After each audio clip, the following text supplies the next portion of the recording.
This is Robert Feeney, and we're doing another installment here in Solved in 30.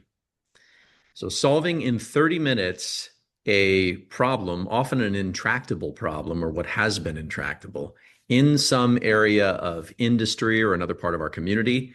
So, this episode is going to look at how do we solve a problem around workforce development, specifically related to reentry populations. So those that are coming out of incarceration and are re-entering the workforce, there is a problem there that often can knock that person who's trying to get into the professional world back into re-victimization, so where they actually start going through criminal behavior again. And there is a way that we can put an intervention into place so that this can be mitigated.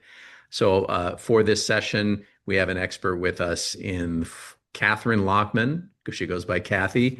And Kathy, if you'd be so kind as to introduce yourself and where you're from so people understand how you've come about going after this problem. And then we're going to go through a process together in solving it.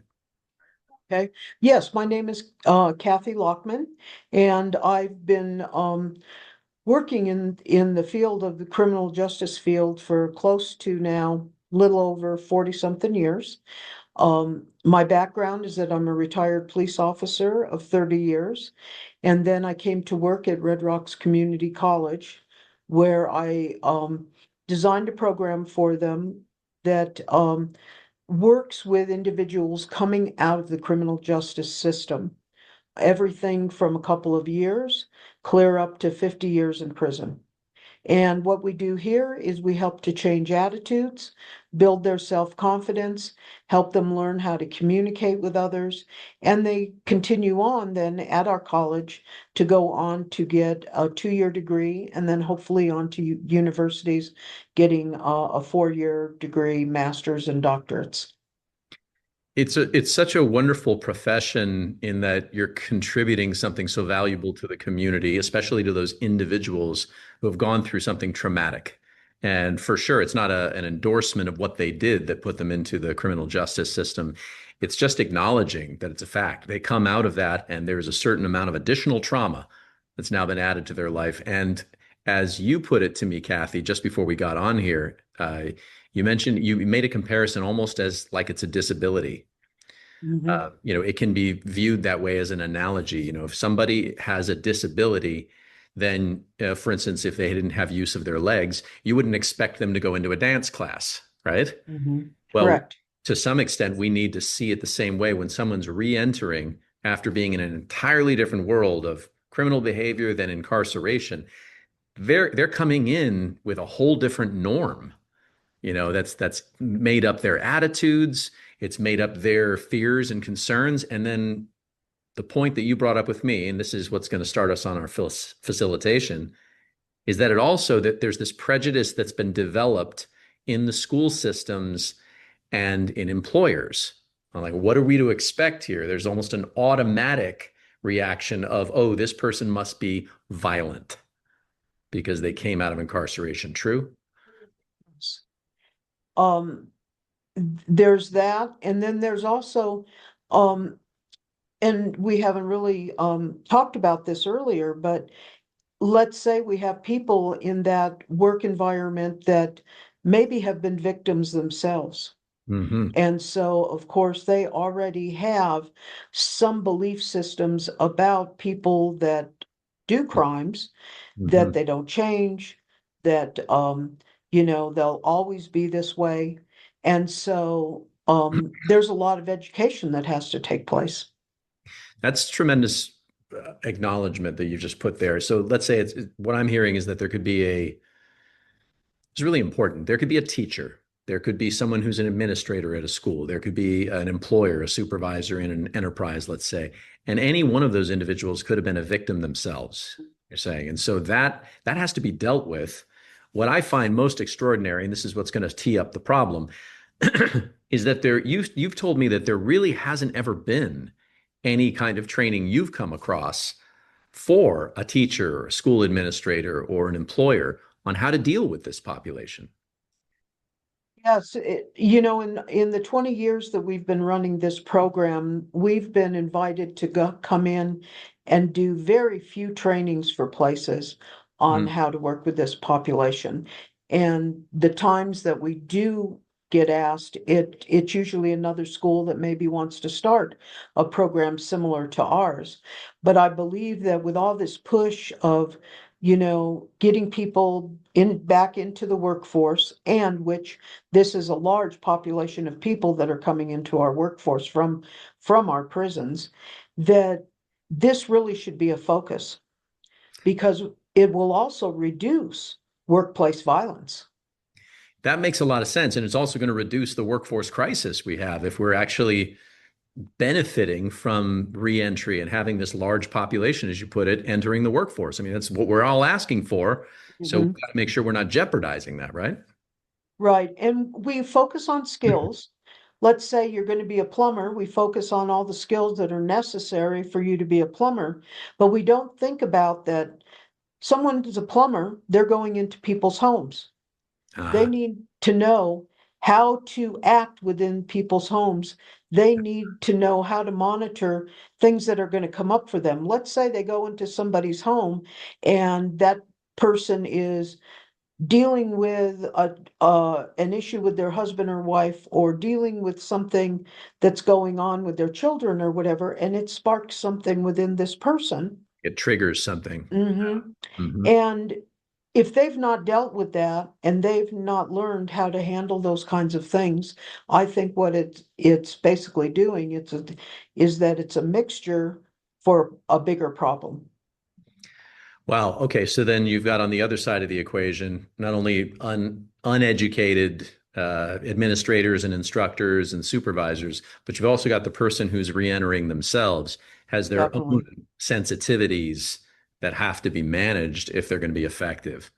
Mhm. Yeah. Okay. So this is a significant problem to solve, and we're going to do it to some extent here in 30. That's what makes this kind of magical, is we bring a process to bear here that we call the ASK methodology. It's an acronym that stands for Attitudes, Skills, and Knowledge, ASK, and Okay. took this through clinical trials for a number of years and baked it into a software product that we have called Ringorang that delivers the reinforcement of these behaviors by the drip, like one at a time, 1 minute at a time, a few times a day.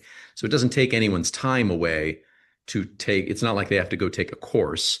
Instead, this pocket coach is the way we style it. It follows you where you go and it helps to give you those prompts that will effectively coach you in how to be effective yourself in the workplace, in life. It can be, it makes attitude adjustments. It also points you to resources, et cetera. And so what we're going to do is go through a facilitated process. And I appreciate you making the time for us to do this to help solve the Sure. problem. And if you had to solve it, which one would you go after first? Training the person who's reentering the workforce, coming out of incarceration, or training the behaviors of the employers and the schools? Wow. That's a tough question for me because I believe that both are going to be so very important. Sure. What we do here at Red Rocks is that we're working with the individuals that are going out into the workforce or into the college campus community. Um, but there's not any focus on the employer themselves. So maybe what we can do is talk about that part of it, the employer part. Okay, very good. What I'm going to do is share my screen and we're going to go into a it's an AI that we've built on OpenAI. It's a private one, and it uses the same brain as we use for the Ringorang product. And this will help take us through this facilitation effectively. I'll ask you some questions, and just by your subject matter expertise being contributed, we're going to get down to individual actions that these people need to take to shift behavior and cause a solution to this workforce problem. And by these people, I mean educators and employers. Sound good? Okay, sounds great. I'm sharing my screen here. Okay, I've gotten already from what we just talked about, it's already entered in an initial prompt to start the Ringarang content generator. And you can see what it's doing here. It's going to ask you first, who's the primary learner? And what's the time frame and scope? I'm going to say no time frame right now because this time at this point we're just trying to solve the problem before we go into time frame. But Okay, we'll say that the primary learner is employers and educators. There we go. Very good. So now it's proposing a goal for our program. And the goal is employers and educators consistently create environments where formerly incarcerated individuals can learn, work, make normal mistakes, and succeed without being pushed out by bias or premature judgment. How's that sound? sounds good. Very good. All right. We're already a strong way. We're about 15% of the way through the whole process just by naming that goal and approving it. Okay. Let's move to results. So now our AI coach is going to propose 3 results. And I'd like you to take a look at each one of those. And then we're going to choose one of these to drill down on so we can kind of get to the heart of the problem. So the first one is employers and educators recognize and interrupt their own bias-driven reactions toward formerly incarcerated individuals. They interrupt them. That's great. Then the next one is employers and educators respond to mistakes with structured accountability instead of immediate exclusion. And then the third one, employers and educators intentionally build supportive learning and workplace norms that increase retention and performance of formerly incarcerated individuals. How do these results look to you generally? And then is there one in particular you might want to drill down on? Yeah, I like all of them. Great. Um, I think that the one that stands out to me the most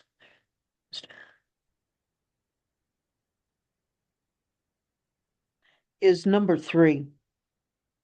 Employers and educators intentionally build supportive learning and workplace norms that increase retention and performance.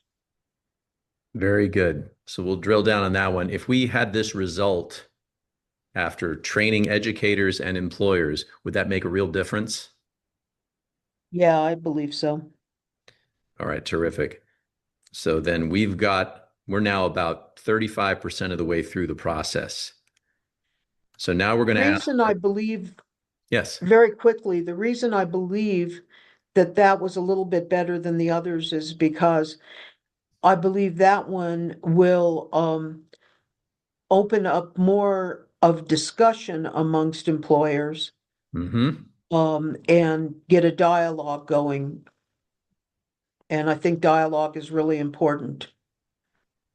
That's really great. I've found something very similar in the work we've done with Ringorang in all different industries, is that we used to call it water cooler talk a long time ago. You know, when you had the traditional office water cooler and when people were going to get a drink of water, they'd share a bunch of things, kind of hallway talk, right?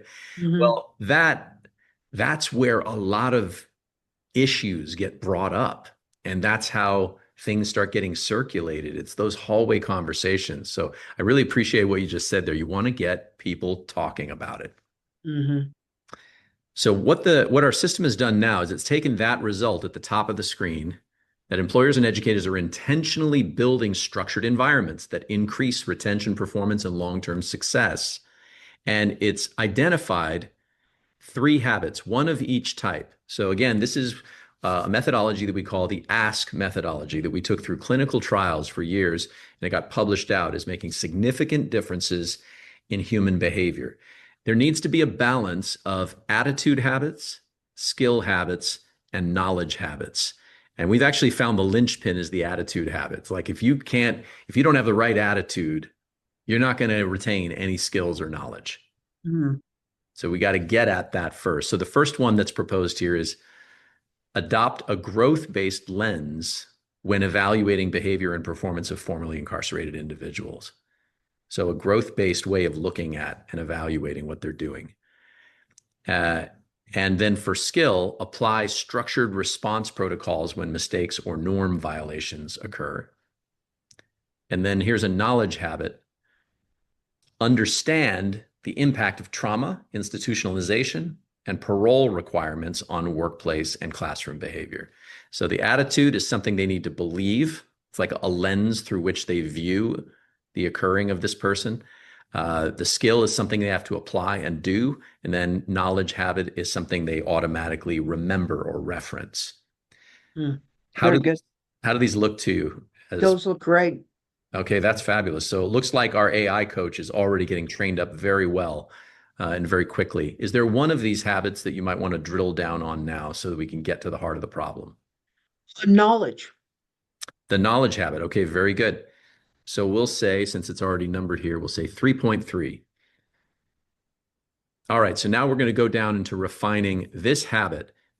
And what I'm going to ask you again, just like the result, is if this habit were formed, would that make a real difference in the problem, solving the problem? Very much so. Okay. Because I think, and I'll speak for myself, Mhm. when I came into doing this kind of work for the college, I came in with my own set of beliefs that weren't really based in um, Reality? yeah, reality, truth, Yeah. whatever, it was more from experience. And Mm. experience is really important, but then there are some things that you realize that, well, maybe you might have had an experience one way, but the truth of the matter is a little bit different, overall, and you put everything under the same umbrella. Very good. Yeah, I've done a program, I've done one of these Salt in 30s with Nina Shimp, who's a change management expert.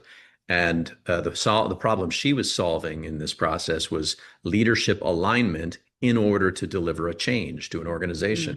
Mm. If you don't have leadership alignment, the rest of it you might as well just forget about. And Hmm. when people, as you say, come into the organization or they come into a project already with the opinions formed, and everybody does, Sure. the likelihood of alignment is suspect, right? So it takes something to be able to get everybody aligned. Very good. Yes. Thanks for pointing that out. All right, so looking at this habit, I'm now going to invite the AI coach to draft up what it's already learned from the about 50% of the way through process that we've gotten through. What topics have to get covered in order for this habit up here to be formed in your learners? And the learners, again, are educators and employers. So these topics, take a look at them. Impact of trauma on stress responses in work and school settings. Institutional conditioning and acclimation to civilian norms. And then parole and compliance pressures that affect attendance and scheduling. We even have one Um, more here. Time to trust, meaning like how long does it take to get to trust? And skill rebuilding after long-term confinement. Wow, those are great. That's terrific. All of them are. And all of them, you would say, are in support of achieving this, of getting this habit formed. Yes, very much so.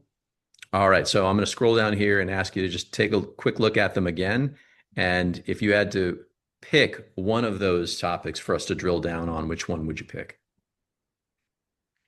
Impact of trauma on stress responses in work and school settings. And if we covered this effectively, it would go a long way to forming this habit up here. Yes? Yeah, very much so. So can you say a little bit more about what that looks like in real life, impacting trauma on stress responses in work and school? Yeah, we forget that because a lot of times we're looking at the person and they're an offender and we're thinking about what they have done to others. But so many of them come into the system having come out of their own trauma that has never been dealt with. And then they go into another system, such as the prison system, where they're re traumatized.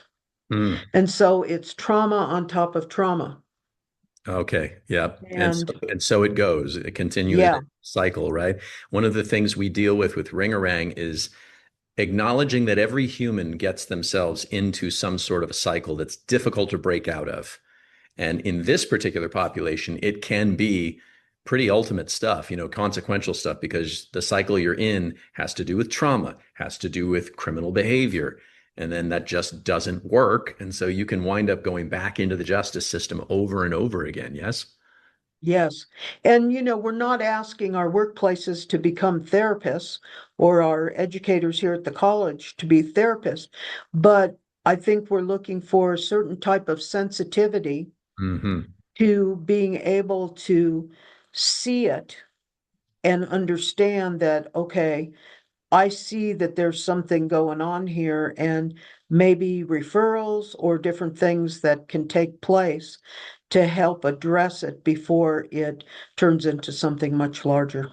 Yeah, like if we know, if you look at this parenthetical that's under this topic, if we know as an employer or an educator that this person who's come out of incarceration is likely to be hyper vigilant, meaning like they're always kind of on that high alert with their primitive midbrain or the amygdala hijack, as I've heard it called before, or they just go into shutdown mode and they're not communicating, or they get super defensive. If they expect that, then the likelihood that they can handle it is, now shows up as a possibility. Otherwise, that becomes like, oh, caught you, and you're an ex-con, so you're out of here.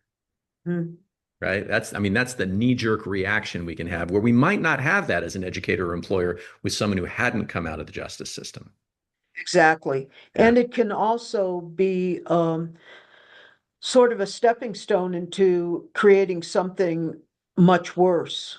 Because depending on the way that they respond to it, if they come across extremely aggressive or whatever, then you get the aggression back, and before you know it, you've got a fight going on, or Yeah. you've got something worse happening. Yeah, it becomes like manifest destiny. You're just going to keep going Hmm. back into this cycle because you get triggered.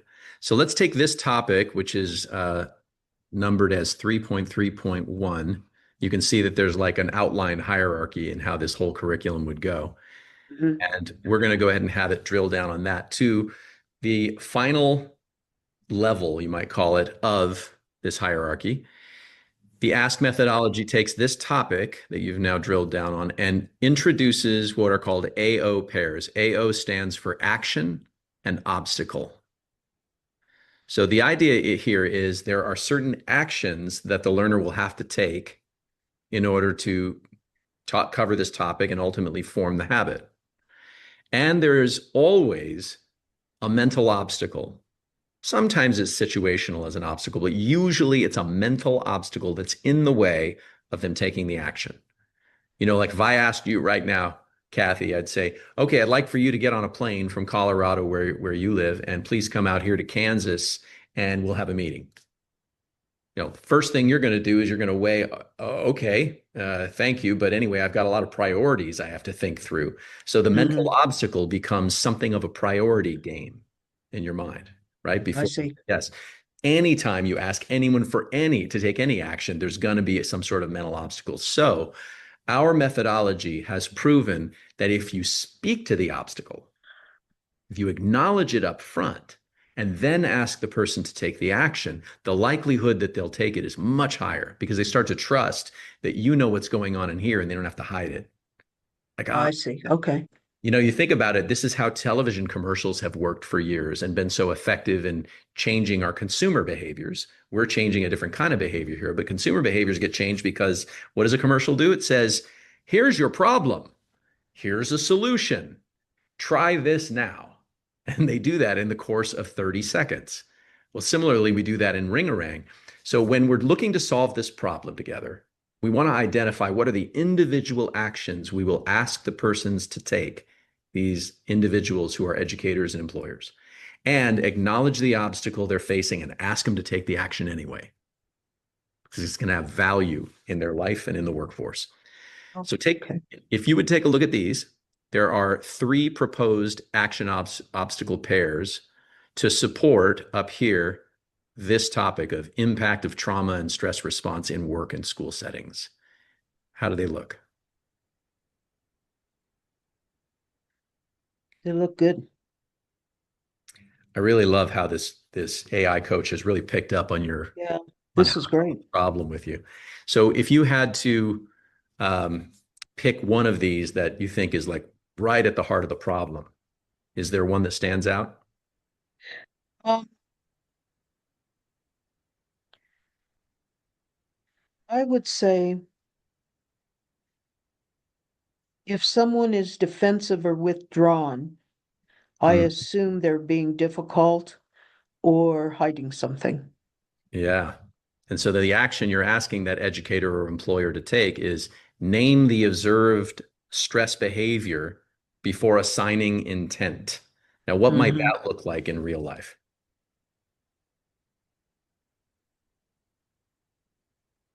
Um,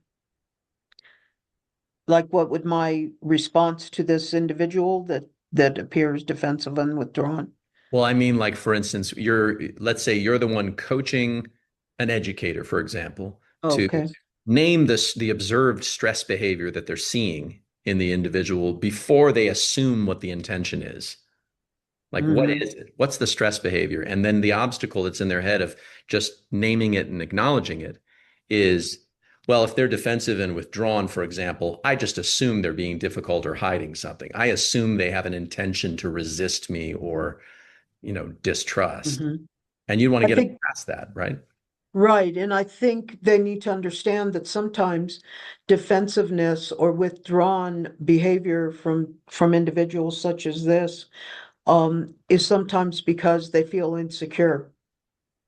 Maybe whatever they're being asked to do, they don't feel comfortable in doing it because Yeah. maybe they don't know how to do it, or because they've been told in the past that they're not smart or skilled enough to do a particular thing. And so the defensiveness or the withdrawal that they're seeing has nothing to do with wanting to work against you, but more to do with their own insecurity. Yeah, that's really good. And each one of these actions that you're being asked to take as a learner is to get you to usually pause, acknowledge what's in the way, and then set it aside so you can take a different action than you normally would. That's the whole point. Mhm. And very much like television commercials, if I can compare it to advertising, is you're not going to jump up and go buy Doritos every time you see a Doritos commercial. That's not the point. The point is frequent uh, exposure to a new possibility that's maybe outside of your current biases, maybe outside of your comfort zone.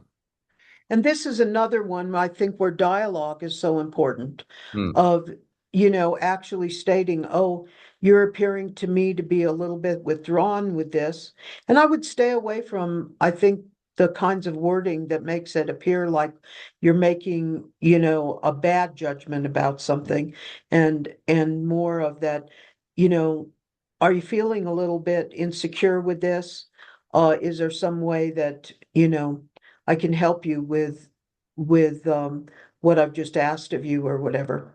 Yeah, to lean in and be supportive of that. And that's Hmm. going to take something. So here's my question to you, Kathy. Now we've gone through this process and we took one thread down through that hierarchy. What I can do now is just prompt the AI coach to fill in the rest of the spaces, the rest of the Okay. hierarchy. And so it actually goes down from the goal to the results to all those habits to all the topics supporting those habits to these action and obstacle pairings. You have a robust curriculum that gets right down into real life.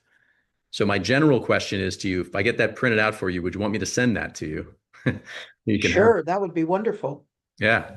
And then you have some real coaching that you can do that, or at least you're already doing real coaching, but it's like you actually have some concrete guidance and a map that can be fulfilled to develop these habits. And that's how we operate Ringorang too. We deliver out that coaching in the flow of the day. Wow, you've got something really, really powerful here, I think, that really does, narrow it down and give individuals a lot of guidance. Yes, thank you for saying that. And it's become something of a mission in my life to be able to help where there often isn't enough help applied. And so this Hmm. population represents one of those. I love trying to solve the bigger problem using this mechanism and methodology because there's a workforce crisis in place. If you can help both the individual who's going through some form of disadvantage and also help a bigger world problem, it's a dream for me. Yeah, this is wonderful.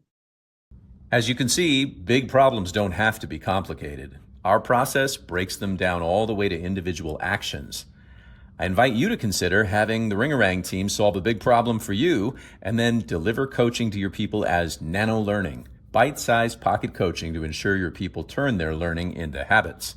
Book a demo with us now. We'll talk it through.